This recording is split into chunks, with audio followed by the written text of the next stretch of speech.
point? Have you been able to accomplish what you wanted to at this stage? Yeah, I think so. I don't know that we're finished. I go back to my saying it's 365 days a year that you're, player acquisition. But at the end of the day, I think we've accomplished a lot. I think we've done it efficiently in terms of our spending. As I said, I don't know that we're necessarily done yet, and working on a few things that are still in the mix. But I think we're able to address a lot of our quote-unquote needs, and I think that allows you to have a clean draft board and be able to take the best player available when you feel like you're in a good situation at most positions. Concerned about Lawrence and what's going on there at all?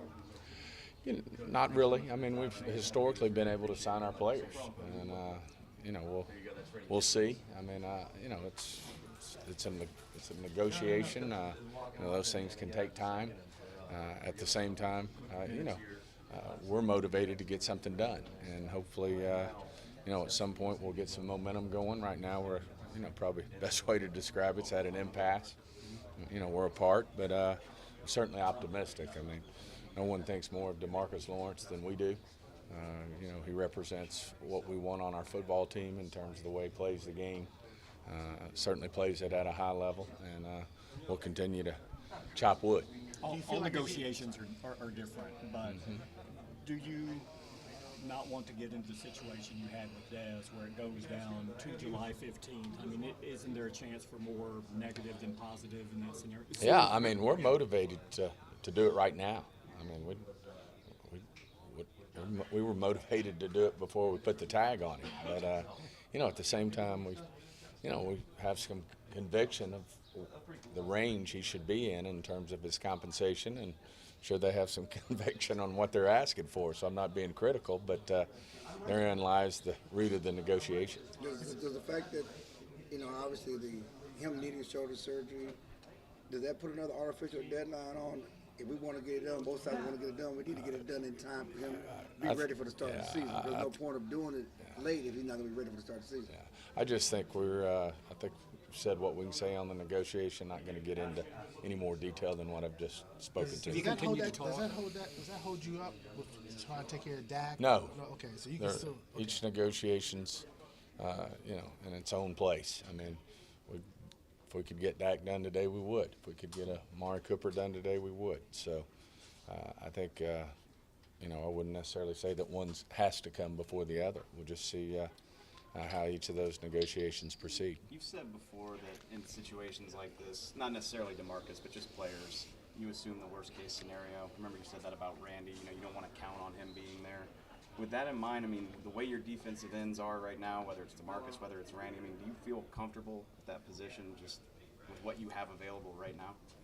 No, I think we've got work to do there. But, as I said, we're not finished yet. And we have some things in the mix that we're working on that may address that situation, and we'll just kind of see how those proceed. But certainly you're trying to not assume that you're going to have anybody that's not necessarily ready to go.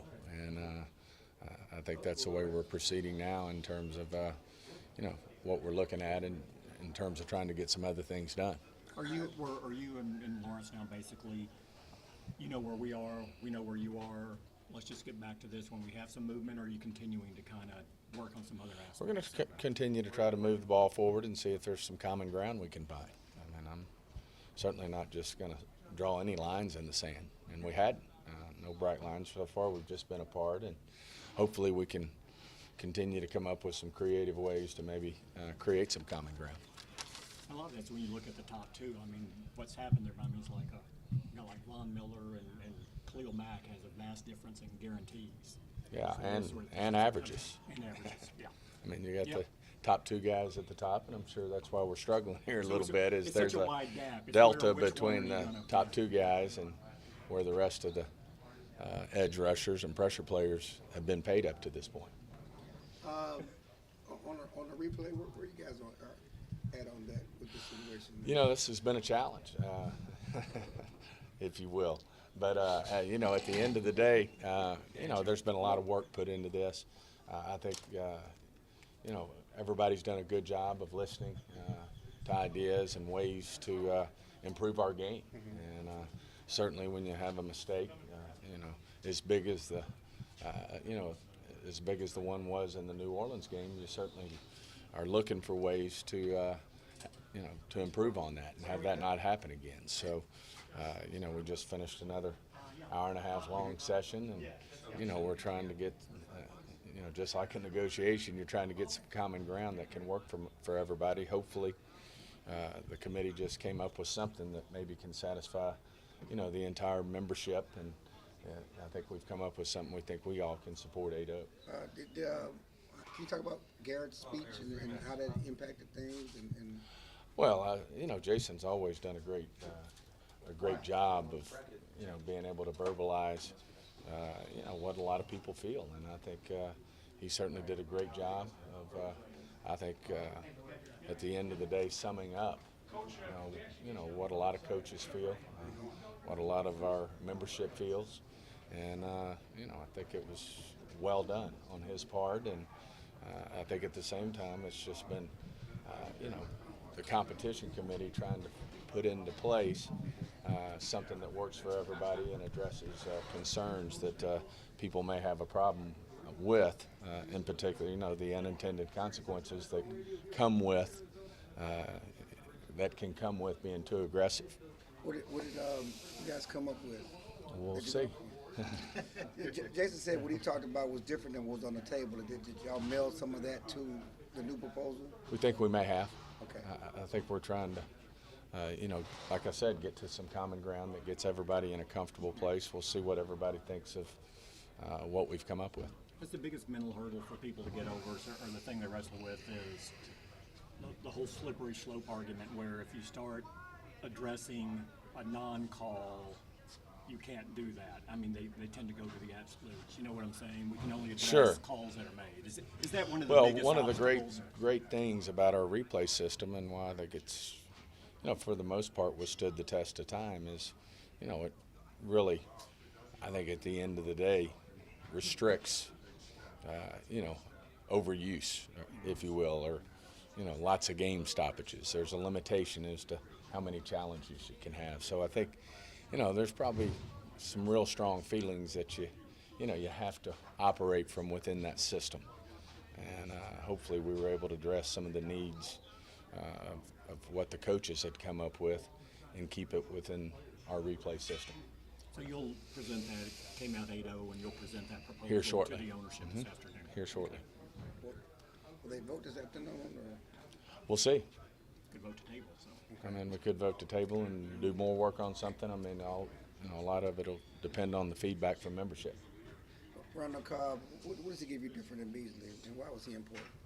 Well, I just think anytime you lose a player like Beasley, you know, he was a productive player, chain mover for us, you know, did some elite things for us, and, you know, certainly we'll miss him. But I think Cobb brings some of that same playmaking ability, although maybe a little different. I think Cole's got a unique quickness about him. You know, in particular, his option routes were just, you know, outstanding in terms of, you know, our quarterback being able to count on him and being able to make a play to move the chains. I think Cobb can do, you know, some of those things, and then there's going to be some things he may even do better than Beasley. And, but you know, he's a proven playmaker. He's done it for the Packers, you know, for many 6-7 years now, and I just think, you know, we were very impressed when we had him in terms of the type of person he is, what he represents as a person, both on and off the field, and I think he's a big addition for Dak and our offense. Jerry was saying yesterday that you know, a lot of times you look at that and you go, well, how will he fit into our system? But with some of the offensive changes you're making going into next year, he says that's not a concern of his at all. Yeah, I mean, we're hopefully going to do some things too that are, you know, that we're adding on to our current system that will, you know, will help us out in terms of, you know, being able to be a better offense. We certainly want to take the next step. We certainly believe we have the, you know, the personnel in place, whether it's the offensive lineman, the running back, the quarterback, the tight end. You know, we've got a good group of men. We just got to continue to look for ways to put them in places that, you know, we can move the ball and score touchdowns. Jerry also mentioned yesterday the impact that he thought that Chris Richard could have on the logo. What was his role or his feedback in that decision, and what's kind of your vision for what he can do for you? Well, I just think he's a guy in there that Chris and G-Jack looked at and really felt like, that he can go in there and compete with Heath and Kayvon for that strong safety position. I know he played a lot of free at Cincinnati, but, the way we viewed him and the way looking at his tape in terms of what we think he can do for us, he's probably more suited for strong than he is for free. I think it was 16. Y'all use, not all the time, but y'all use JJ, Heath, and Church together a lot. Is that something you could see with him as well? That's just got to play out. You've got to get these guys here. Got to get them out on the field, see how they respond. Competition, what you want is healthy competition. I think we're creating that with some of our free agent acquisitions. Guys are going to get in here and they're going to compete against one another, and we'll see what happens. Obviously, you want your best 11 players on the field, and whoever those best 11 are, you figure out the best way to utilize them, and hopefully they complement each other, and it makes you a better defense. Hyder and Covington, how do you see them fitting in the rotation? What do you like about those guys? I think they play the game the way we like our defensive linemen to play. Rod has a high standard in terms of how they play, their energy level. You see that on tape from both these guys, and I think they got some versatility to them in terms of playing, the nose, the under, the even outside some. So I think they're pretty versatile, but I think they bring us depth, and I think it'll be interesting to see how they do in this system with Rod. Obviously, you made these moves so you can take the best player available in the draft. But is there a position do you need to focus on? Is it still defensive line? I still think defensive line is one that we'll continue to look at. And I just think, you look at our losses there with Irving, and certainly Randy Gregory's a question mark. Certainly, he's doing, my understanding, doing all the right things so that hopefully at some point he'll be reinstated and can help us. But I don't think I don't think you can count on it at the end of the day. So I think we continue, we'll need to continue to beef up that defensive line. Is probably, I would still categorize that as probably still our number one need. Is this the best defensive line draft in a number of years? You look at. Everybody has their opinions. We think so. Yeah. We think it's probably the deepest position in this draft, which works out good for us. Yeah, And we think it's deeper than it's been in many years. Yeah. McDowell, you had him in. Just where did you feel how about that visit? Where do you see him physically right now coming Well, back? that's what obviously we had him in, had a great visit with him. He had a great visit with our staff, and we're continuing to do the diligence on his medical. That's the Zach. You've had players who feel like Jalen Smith. You brought him in, but with his, it's a little bit more serious because he had a head injury. We just have to get the information. He's certainly more than willing to share it with us, and we want to certainly look after his well-being and make sure that he's somebody who should be playing our game. So this replay conversation, is this like been the most difficult thing for you guys to get through? I think it is. Yeah, I think it is. I think historically, as we all know, we've pushed back to expand it, and but at the same time, you can't put your head in the sand. And when you have situations like happened this year, and you look at the way technology's evolved, you look at the way our network partners are televising the game with, in some cases, I don't know how many cameras were at the Super Bowl, but it was a bunch. And certainly that continues to increase, the production.